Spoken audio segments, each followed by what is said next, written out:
ప్రక్రియ సజావుగా సాగుతోందన్నారు AP chief election commission officer Vivek Yadav. Booth level అధికారులు సర్వేకి వచ్చిన సమయంలో ఇంట్లో ఎవరూ లేకపోతే కంగారు పడాల్సిన అవసరం లేదన్నారు ఆయన. బీఎల్ఓలు 3 సార్లు సర్వేకి వస్తారని స్పష్టం చేశారు. విదేశాల్లో ఉన్నవారు ఆన్లైన్ ద్వారా తమ ఓటు హక్కును పొందవచ్చు అంటున్న AP chief election officer Vivek యాదవ్తో మా ప్రతినిధి Harikishan face to face.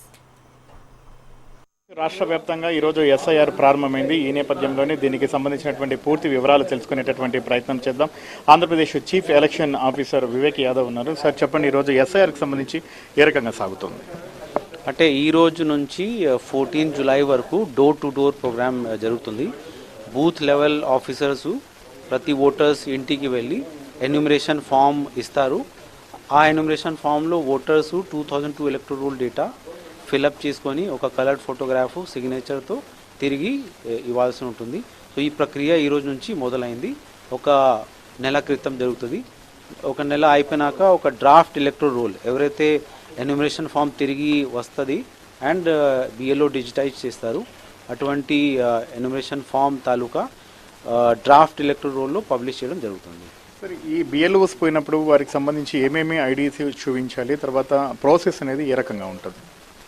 Basically enumeration ఫామ్లో 2002 మ్యాపింగ్ డీటెయిల్స్, లింకింగ్ డీటెయిల్స్, ఆ తాలూకా information, coloured photograph and signature, and mapping లేని పక్షంలో 11 డాక్యుమెంట్స్లో ఏదో ఒక డాక్యుమెంట్స్ ఎలక్షన్ కమిషన్ గైడ్లైన్లో ఉంది.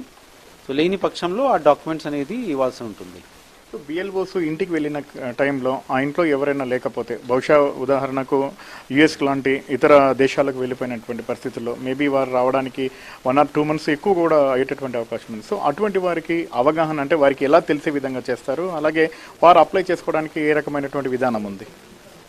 సో బిఎల్ఓ ఖచ్చితంగా 3 సారి ఆ హౌస్కి వెళ్ళాలి డోర్ లాక్ కేసెస్లో.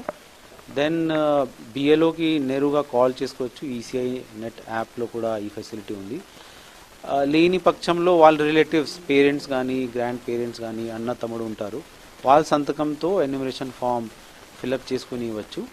అలాగే ఆన్లైన్ ఫెసిలిటీ కూడా ఇవ్వడం జరిగింది. voters.eci.gov.inలో ఆన్లైన్లో కూడా ఎన్యూమరేషన్ ఫామ్ ఫిలప్ చేసుకోవచ్చు. ఈ ప్రాసెస్ సంబంధించి రాజకీయ పార్టీలను కూడా మీరు ఆహ్వానించారు, ఖచ్చితంగా అందరూ కూడా రండి అని చెప్పేసి. సో వారి నుంచి ఏమైనా ఇప్పటి వరకు అభ్యంతరాలు వ్యక్తమయ్యారా? ముఖ్యంగా వైసీపీకి సంబంధించి ఈరోజు కొంచెం హడావిడి కూడా వచ్చేసింది, ఇలా చూస్తారు. బూత్ లెవెల్ ఏజెంట్స్ని అపాయింట్ చేయాలని చెప్పడం జరిగింది. ఎవరైతే అపాయింట్ అయిన బూత్ లెవెల్ ఏజెంట్స్ ఉంటారో వాళ్ళకి కూడా ఈఆర్ఓ ద్వారా ట్రైనింగ్ ఇప్పిస్తున్నాము. ఏమైనా డౌట్స్ కానీ ఏమైనా క్లారిఫికేషన్స్ ఉంటే ఈఆర్ఓ లెవెల్లో, డిఓ లెవెల్లో అప్పటికప్పుడు క్లారిఫై చేయాలని వాళ్ళందరికీ చెప్పడం జరిగింది. ఈ రోజు వరకు కూడా ఇప్పుడు మీకు అందిన సమాచారం వరకు ఏ రకమైనటువంటి అంటే బిఎల్ఓస్ ఎంతవరకు వెళ్ళడం జరిగింది, మ్యాపింగ్ సంబంధించి కానీ సర్వేకి సంబంధించి కానీ ఏం చెప్తారు? అంటే డేటా అప్పటికప్పుడు అప్డేట్ అవుతుంది, మా డాష్ బోర్డ్లో వస్తుంది. బై 5 or 5:30 ఒక ఫైనల్ డేటా వచ్చే ఛాన్స్ ఉంది. అప్పుడు మేము ఒక ప్రెస్ నోట్ ద్వారా తెలియజేస్తాం. Thank you sir.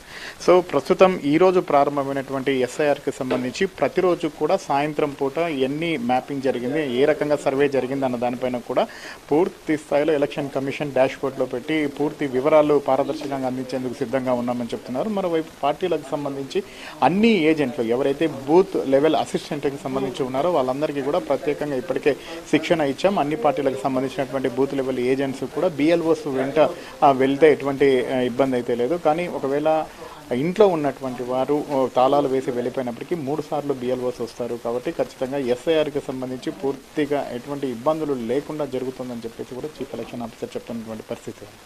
కెమెరామెన్ తేజాతో హరికిషన్, హెచ్ఎం టీవీ, అమరావతి.